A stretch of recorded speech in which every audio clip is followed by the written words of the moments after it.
দিনে জাগিয়েছে স্বপ্ন ভাষাটি। ভান্ডারিয়ার ময়দানে আজ লাখো মানুষের ভিড়।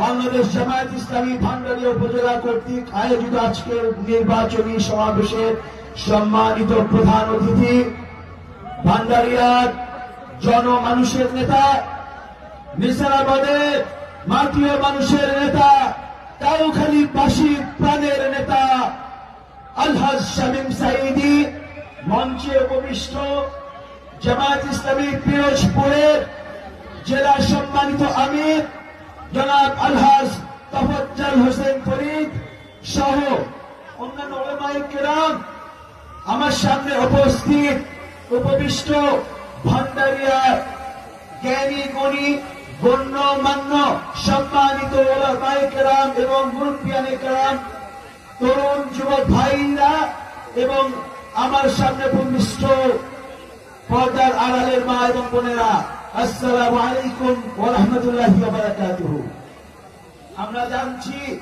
আমরা দেখতে পাচ্ছি বাংলাদেশ আজ সুস্পষ্টভাবে দুটি ধারায় বিভক্ত হয়ে পড়েছে। এর একটি পক্ষে নেতৃত্ব দিচ্ছেন বাংলাদেশ জামায়াত ইসলামী সহ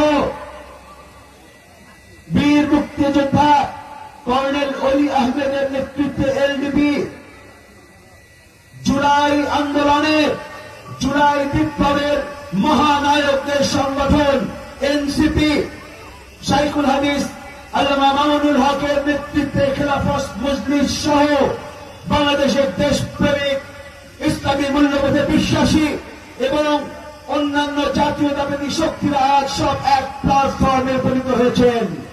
কিন্তু আরেকটি পক্ষে আমরা দেখতে পাচ্ছি বাংলাদেশের একটি বৃহৎ রাজনৈতিক দল তার জনমানুষের গণ আকাঙ্ক্ষার বিপরীতে আজকে অবস্থান নিয়েছে।